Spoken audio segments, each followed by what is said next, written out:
লড়াইয়ে আবেলকে কাইন মেরে ফেলে তখন ঈশ্বর এসে বলেছেন, ওদের সঙ্গে মনে হচ্ছে 7 থেকে আছে, মনে হয় 7-8 থেকে পড়ি।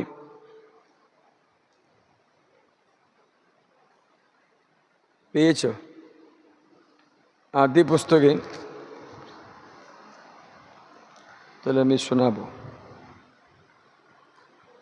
সদ্ব্যবহার করলে প্রভু কাইনকে বললেন, তোমার এই রাগ কেন? তোমার মুখ বিষণ্ণ কেন? সদ্ব্যবহার করলে তুমি কি মুখ উচ্চ করে রাখবে না? কিন্তু সদ্ব্যবহার না করলে পাপই তোমার দ্বারে ওত পেতে বসে রয়েছে। পাপ তোমার সামনে আছে, পাপ মানে শয়তান তোমার সামনে আছে, জয় করতে পারো তুমি, নাহলে তোমাকে জয় করবে। এখন কাইন কি করলেন? ভাই আবেলের সঙ্গে কথা বলে, কাইন ভাই আবেলের সঙ্গে 8 থেকে কথা বলল। তারা মাঠে গেলে কাইন তার ভাই আবেলকে আক্রমণ করে হত্যা করলো। কি করলো? হত্যা করল। কাইন আবেলকে হত্যা করেছে। মনে রাখবেন, কাইন আবেলকে হত্যা করে এখন কাইনের উপরে শয়তান অধিকার চালায়। এই বাক্যটা শুনে প্রভু কাইনকে বললেন, তোমার ভাই আবেল কোথায়? সে উত্তরে বলল, জানি না, আমি কি আমার ভাইয়ের রক্ষক? তিনি বললেন, তুমি কি করেছ? শোনো, তোমার ভাইয়ের রক্ত মাটি থেকে আমার কাছে চিৎকার করছে, মাটি থেকে আমার কাছে চিৎকার করছে। কি করছে? চিৎকার করছে। এখন আমাকে এটা দেখো, তুমি যদি কাইনের মতো তোমার ভাইকে, প্রতিবেশীকে, তোমার গর্ভে থাকা সন্তানকে হত্যা করলে সেই রক্ত তোমার বিরুদ্ধে চিৎকার করবে। গর্ভচিত্র করলেও, প্রসব বন্ধ করলেও, প্রসব না করার জন্য ঔষধ খেলেও, ঔষধ খেয়ে বাচ্চাকে নষ্ট করলেও, কারো পরামর্শ নিয়ে বাচ্চাকে আবর্ত করলেও, অথবা বাচ্চা না হওয়ার জন্য যন্ত্রপাতি ব্যবহার করে দাওয়া খেলেও, তুমি এই রক্তপাতের দোষ তোমার মাথায় চাপিয়ে দেবে। তারপরে বলছেন, তিনি বললেন, তুমি কি করেছো? তোমার ভাই রক্ত চিৎকার করছে, আর এই জন্য অভিশপ্ত তুমি। কায়েন অভিশপ্ত, বিচ্যুত হো সেই মাটি থেকে, যা তোমার খাতের কর্মের ফলে তোমার ভাইয়ের রক্ত গ্রহণতে মুখ খুলেছে, মাটি থেকে বিচ্যুত হয়। তুমি মাটি যতই চাষ করো না কেন, মাটি তোমাকে আর তার নিজের শক্তি আর দেবে না। মাটি আশীর্বাদ পাচ্ছে না। কার পাবে? কায়েনের পাবে। মাটি থেকে ফসল পাচ্ছে না। আর্থিক সমস্যা নাম্বার 1, আর্থিক সমস্যা নাম্বার 1, ঘরে সম্পত্তি থাকছে না। শুনছ? আমরা ভাবছি কেউ তন্ত্রমন্ত্র করেছে, কেউ জাদুটনা করেছে, কেউ কিছু করেছে, তার জন্য এরকম আর্থিক অনটন হচ্ছে। মাটি ফসল মানে মাটি অভিশপ্ত হয়ে মাটির উপরে শয়তান দখল করে। শুনছ? আবার শুনি, তোমার সে দেবে না। আর তুমি পৃথিবীতে উদ্দেশ্যবিহীন পলাতক হবে, পাগলের মতো ঘুরে বেড়ায়। মানে হচ্ছে মানসিক রোগ তোমার ছেলে বা মেয়েকে, অথবা যাকে তুমি বাঁচিয়ে রেখেছো তার মাথায় চাপিয়ে দিচ্ছে। ভবগুরুর মতো ঘুরে বেড়ায়, মানে পড়াশোনা করতে পারছে না, চাকরি পেতে পারছে না, বিয়ে করতে পারছে না, উন্নতি করতে পারছে না। সব জায়গাতে শয়তান একটা দখল করে নেয়। শুনছ? তাই মাটি, দেশ, জমি সব কিছু বিনাশের পাত্র হয়ে যায়।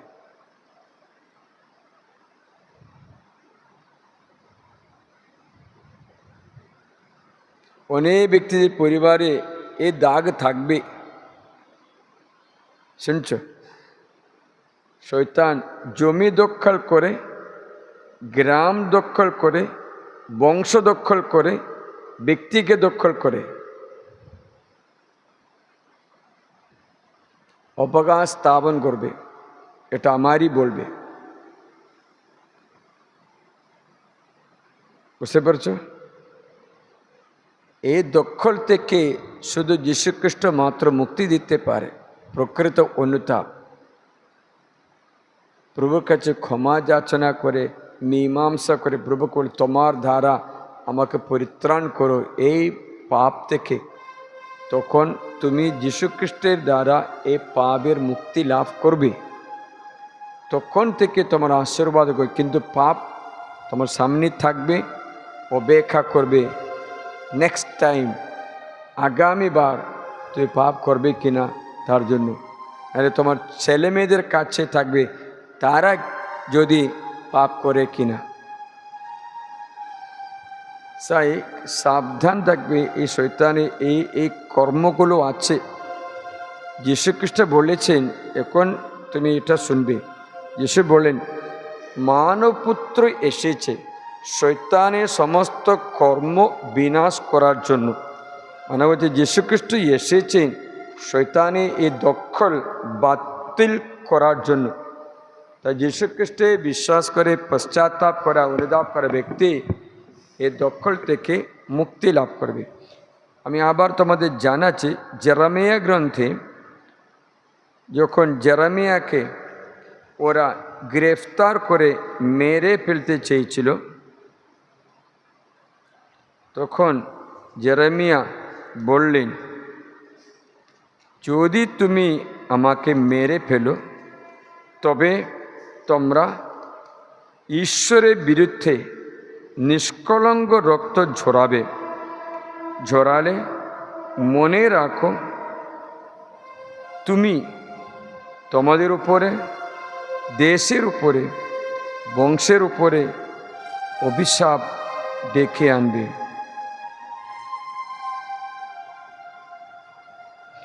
জেরেমিয়া 26 অধ্যায় 26 পদসংখ্যা 15 থেকে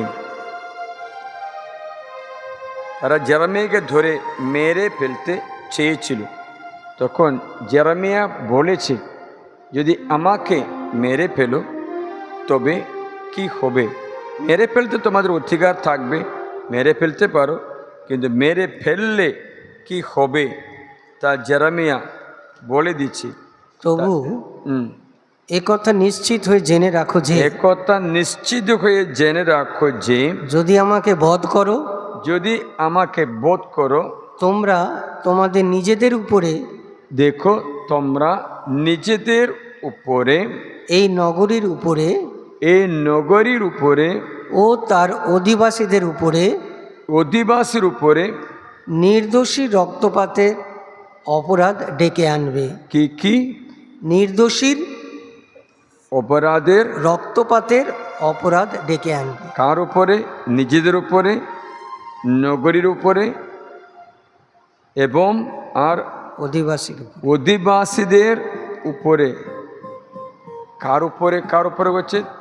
তোমার মাত্র না, তোমার গ্রামীয় দেশীয় নাগরিকদের উপরেও এ বিনাশ ডেকে আনছে। তার জন্য দেশে যখন পাপ বৃদ্ধি পায় তখন কি হচ্ছে জানো? দেশের বিনাশ তাড়াতাড়ি হচ্ছে। দেশ শয়তান দখল করবে ঘর তোমাদের উপরে, এই নগরীর উপরে, অধিবাসীদের উপরে। কার রক্ত? একজনের নিষ্কলঙ্ক রক্ত। তখন দেখো, কাইন আবেলকে মেরে ফেলার জন্য কাইনের উপরে, মাটির উপরে, অধিবাসীদের উপরে, তার জন্য অধিবাসীরা তাকে দেখলে বোধ করবে, মেরে ফেলবে। কার কার উপরে? তুমি একটা আবর্ষণ করেছ, তোমার ব্যক্তির উপরে, তোমার ঘরের উপরে, অধিবাসীর উপরে, নগরের উপরে নিষ্কলঙ্ক রক্তের দোষ ডেকে আনবে। দেখিছ পাপের পরিণাম।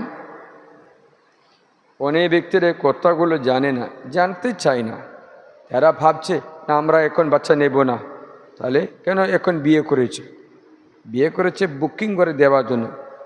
ওকে বুকিং করেছে, টিকিট রিজার্ভ করেছে যেন কেউ যেন ওকে না নেই। তা বুকিং করে রাখা কিসের জন্য? তাহলে ওর সঙ্গে শারীরিক সম্পর্ক না, শারীরিক সম্পর্ক করবো, তাহলে বাচ্চা আসলে মেরে ফেলবো। ঘর নেই, এখন চাকরি নেই, কি করে বাচ্চাকে দেখাশোনা করব? তাহলে কেন বিয়ে করেছ? মাইনা আগে দেবে ডক্টর, মাইনা আগে দেবে কারখানা। মানুষ এই নিষ্কলঙ্ক রক্তের অভিশাপ, এটা গর্ভবাদের। আরও পাপ আছে, মূর্তি পূজা, তন্ত্রমন্ত্র, অনেক পাপগুলো আছে। এদেরও অভিশাপ ডেকে আনতে পারবে। শুনছ? এইরকম দেশের গ্রামে অধিবাসীদের নিজের এই বিনাশগুলো ডেকে আনে। এটা খ্রিস্টান করলেও, হিন্দু করলেও, মুসলমান করলেও একই। তোমরা জানো কয়েকটা এলাকায় বাসযোগ্য নয়, যদি না ওখান থেকে মন্দুয়ার থেকে ছাড়িয়ে দিই, জমিকে রিলিজ করে দিই।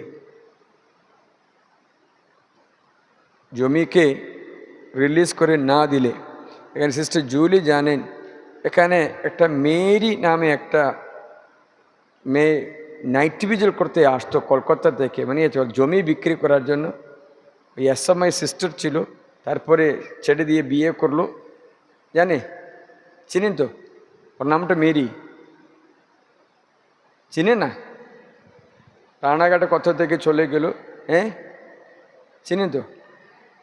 হ্যাঁ, এ বিয়ে করে চলে গেল।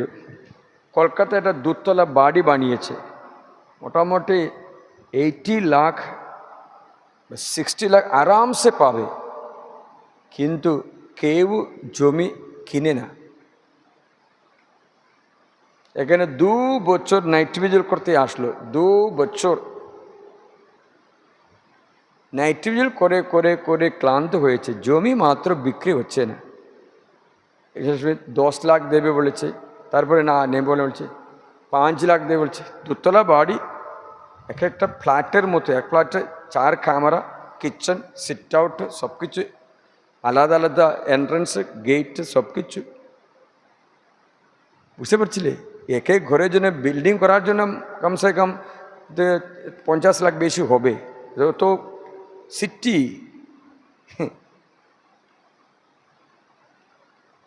সেখানে কেউ কিনতে চায় না। 2 বছর যখন ওই প্রার্থনা করলো, পুরো আমাকে বলেছেন একবার যাও, ওই জমিটা রিলিজ করে আসো, জমিটা একটু রিলিজ করে আসো, জমিটা মুক্ত করে আসো, কারণ শয়তানের দখলে ছিল। তাই গিয়ে আশীর্বাদ করে বললাম, এগুলো একটু রিপেয়ার করে দাও, এগুলো একটু করে দাও, একটা প্লাস্টার করো, পেন্টিং করো, যেন ঈশ্বরের বাসযোগ্য ঘর হয়ে যায়। এখন মূর্তির ঘর মতো হচ্ছে। সেটা করলো। আশীর্বাদ করে বললাম 60 লাখে কম বিক্রি করবে না, আসবে। একজন এসলো 40 লাখ বললো। আরে বাবা, 40 লাখ বলে ছটা সঙ্গে বিক্রি করে দিল। বললাম 60 লাখ থেকে বেশি পেত, যাই হোক। 3 দিনের মধ্যে বিক্রি হলো।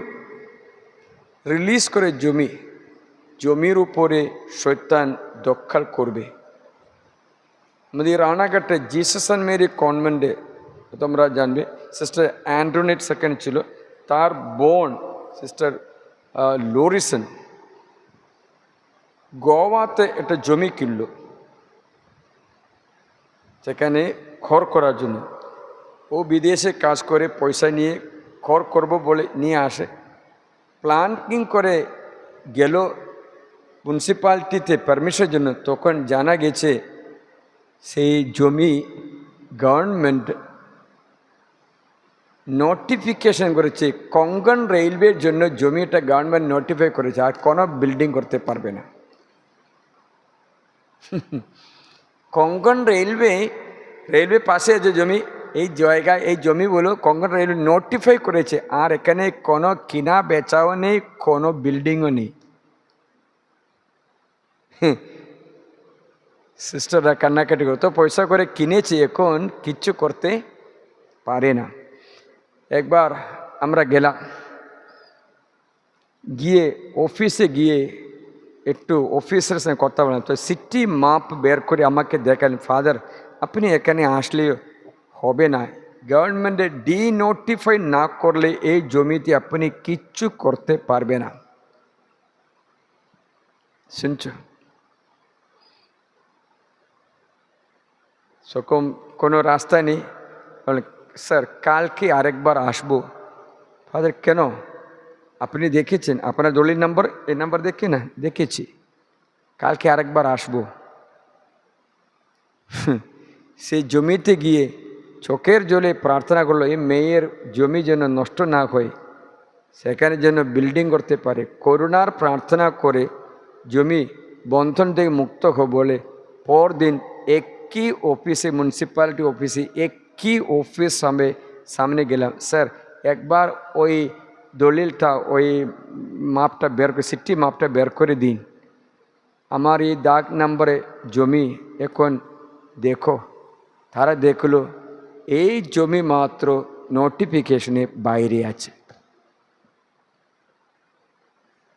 এক রাত্রি কিছু না কিছু হয়েছে, দখলে ছিল, দখল থেকে মুক্তি হওয়ার সময় জমি নোটিফিকেশনে বাইরে গেল, সেখানে ভালো একটা ঘর বানিয়েছে, মোসাইক দিয়ে গ্রানাইট দিয়ে ভালোটা ঘর বানিয়েছে। Hallelujah, hallelujah, hallelujah.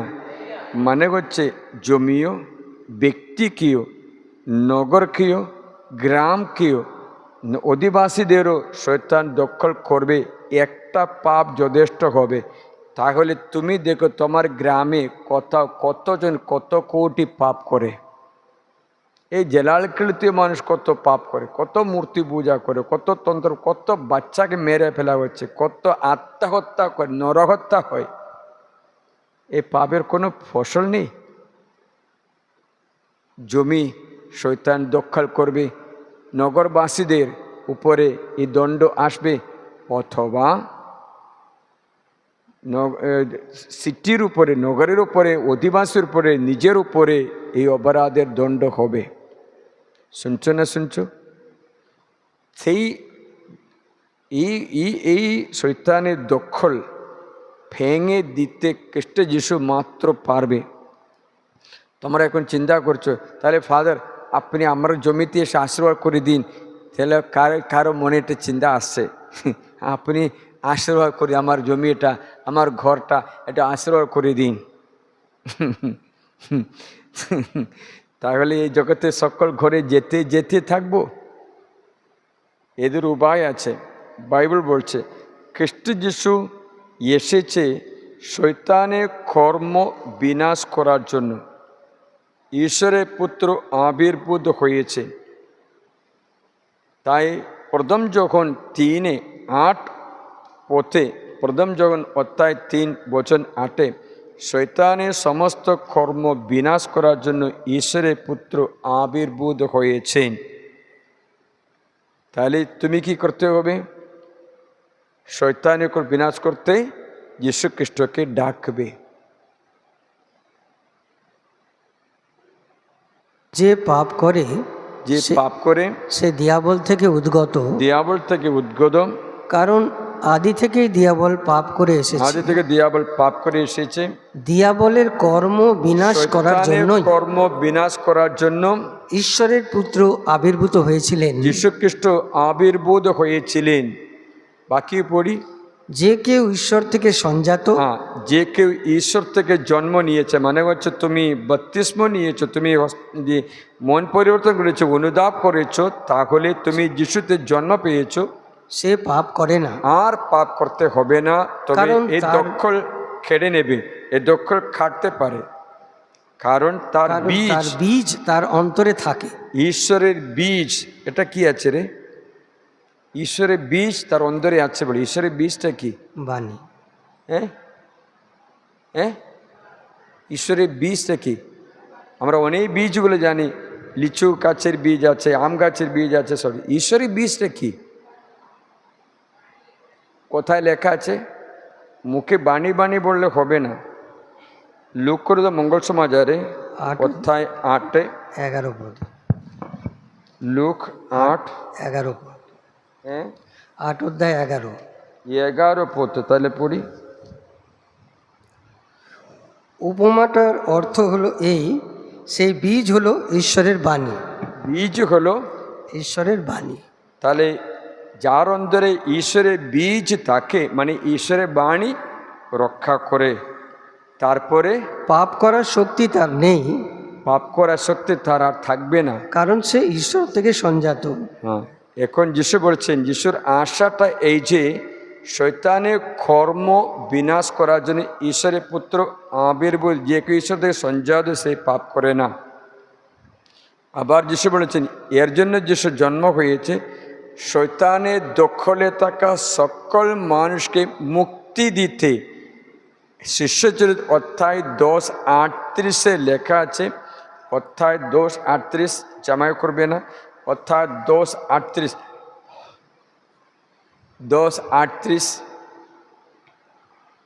অধ্যায় 10:38 শিষ্যচরিত, অর্থাৎ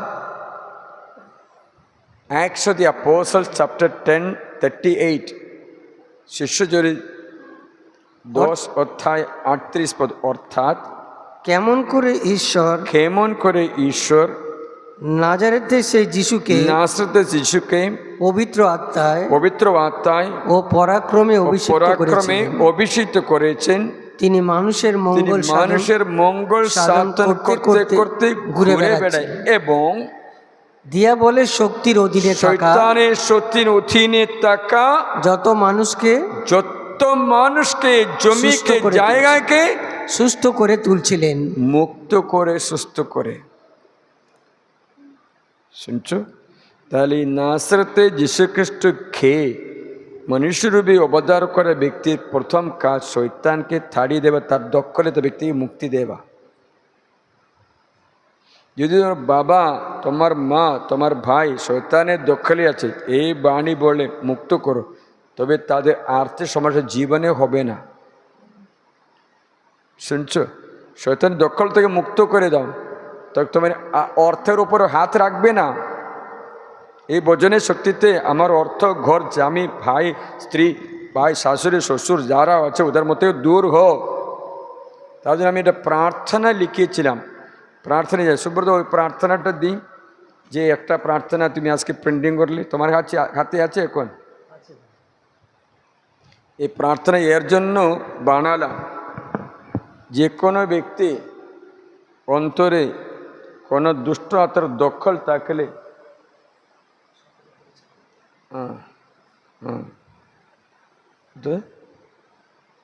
এটা সুব্রত, ওহ নাম সব লিখিয়েছে, সিলিং করেছে, গুড বয়। প্রার্থনা এই যে, হে পবিত্র আত্মা, ঘূর্ণি ঝড়ের মতো বাতাস বই এই ব্যক্তির নাম বলবে উপরে নেমে এসে পবিত্র জীবনে প্রতিকূল সকল বাধা, খারাপ অভ্যাস ও পাপের বন্ধন ও শয়তানের দখল ভেঙে চুরমার করে এবং প্রভুর কাছে ফিরে আসতে এবং খ্রিস্ট যিশুর পথে চলতে কৃপা অভিষেক দান করো, আমিন।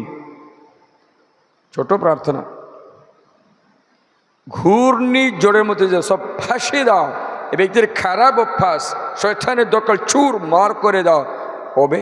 কারণ বচন লেখা আছে শিষ্যজুর অধ্যায় 10:38, ও আসলো শয়তানের সমস্ত অধীনে ব্যক্তিকে মুক্ত করতে, এবং প্রথম যখন 3:8 ঈশ্বরপুত্র আবির্ভূত হয়েছেন শয়তানের কাজকর্ম বাতিল করতে, নষ্ট করতে, তোমাকে না, তোমার ঘরকে না, তোমার জমিকে না, তোমার শরীরকে না, শয়তানের সমস্ত কাজকর্ম। শয়তানের কাজকর্ম 3টে: চুরি, হত্যা, ধ্বংস। যখন 10 এই চুরি, হত্যা, ধ্বংস, এই তিনটে বাতিল করে চুরি আর করতে পারে না, ধ্বংস আর করতে পারে না। তোমাকে, তোমার জমিকে, তোমার ঘরকে, তোমার স্ত্রীকে, তোমার ছেলেকেও ধ্বংস করতে পারবে না। এবং হত্যা ক্ষণমত্ত তোমাকে হত্যা করতে পারবে না। নেশা দ্বারা, অ্যাক্সিডেন্ট দ্বারা, অন্য কারণে আত্মহত্যা দ্বারাও তোমাকে আর হত্যা করতে পারবে না। মুক্ত করে শয়তানের কর্ম বাতিল করতে যখন সময় মতো প্রার্থনাটা লিখিয়ে রাখবে, ঠিক আছে? ঠিক আছে, লিখিয়ে রেখে করো। এই ব্যক্তির নাম বলে প্রার্থনা করো। বাতাস মতো ঘূর্ণিঝড় মতো এসে সব বাধাগুলো উড়িয়ে দেবে। আর চিন্তা করতে তখন ও দখল থেকে তুমি মুক্ত করবে। তো মনে রাখতে হবে 2 বচন যে শিষ্যজুরি অধ্যায় 10:38 এবং প্রথম যখন অধ্যায় 3:8 শয়তানের সমস্ত কর্ম বিনাশ করার জন্য ঈশ্বরের পুত্র আবির্ভূত হয়েছে। প্রভু তোমার নামে শয়তান সমস্ত কর্ম বিনাশ হোক। আমার ছেলে, আমার স্বামী, আমার শাশুড়ি, আমার শ্বশুর, আমার স্বামী, আমার স্ত্রী মুক্ত হবে। ও দাম্পত্য জীবনীয়, আর্থিক জীবনীয়, আধ্যাত্মিক জীবনে বাধা কাটতে পারবে। তুমি কান্নাকাটি করে বসতে হবে না। তোমার শরীর উপরে শয়তানের কোনো দখল প্রতিবন্ধকতা বাতিল। তোমার নাম বলে দূর হো, আমার থেকে দূর হো। আর কখনো আসতে আমার শরীর ঈশ্বরের মন্দির। যখন নিজের জন্য প্রার্থনা করো, সে স্মরণ করে তোমার শরীর ঈশ্বরের মন্দির, আমার শরীর ঈশ্বরের মন্দির, ঈশ্বরের আত্মা আমার অন্তরে নিবাস হয়ে আছেন, এটা স্মরণ করে তাড়িয়ে দেবে। তখন শরীর থেকে দূর হয়ে যাবে। আমার শরীর ঈশ্বরের মন্দির, তা তোমার কোনো অধিকার আমার শরীরে নেই, তাই আমি তোমাকে তাড়িয়ে দিচ্ছি, আমার থেকে দূর হো বললে দূর হবে। শুনছো না? শুনছো? Hallelujah, hallelujah. তা নিজের জন্য করতে পারে। তখন তুই স্মরণ করা বচন, লোক স্মরণ করা বচন শিশুচরিত নয়, প্রথম করিন্থীয় তাই 3:16-17 আমার শরীর ঈশ্বরের মন্দির, তোমার কোনো দখলের নেই। ঈশ্বরের মন্দির আছে, তোমার কোনো অধিকার নেই, অধিকার নেই। তখন সেটা বাতিল করা হবে। এক একটা রোগের এক একটা ঔষধ আছে, তেমনি একটা একটা শয়তানের বন্ধনকে এক একটা বচন আছে, সেটা দিয়ে বাতিল করতে হবে। শুনছো না? শুনছো? এখানে কেউ কোনো মেয়ে বলে আমি ঘুমাতে পারছে না, ঘুমাতে যদি না পারে নিজের উপরে প্রার্থনা করো। তারপরে জেরেমিয়া গ্রন্থে মনে হচ্ছে বচন, জেরেমিয়া, এটাতে নিয়ে আসো,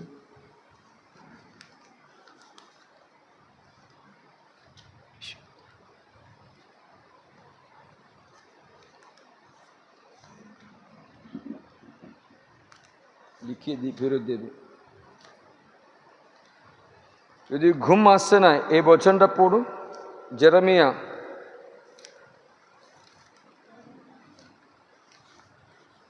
31 অধ্যায়ে ওদের সঙ্গে 25-26, 25-26। কারণ আমি শ্রান্ত প্রাণকে আপ্যায়িত করব ও অবসন্ন প্রাণকে পরিতৃপ্ত করব। তখন আমি জেগে উঠে দৃষ্টিপাত করলাম। আমার ঘুম, আমার বিশ্রাম মধুর লাগলো। মধুর বিশ্রাম ঠিক ছিল। তাহলে বিশ্রামী বিরুদ্ধে সমস্ত ঘূর্ণিঝড় বজনের শক্তিতে বাতিল দূর হো, যেন আমি ভালো বিশ্রাম করতে পারে। তো করতে পারবে তো বিশ্রাম কোনো বাধা হবে না। Hallelujah, hallelujah. শুনছো না? শুনছো?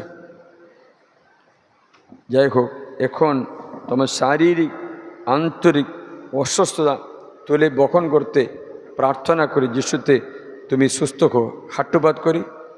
হাট্টুপাত করি পরমপদের সাক্রামেন্টে নিয়ে আসি।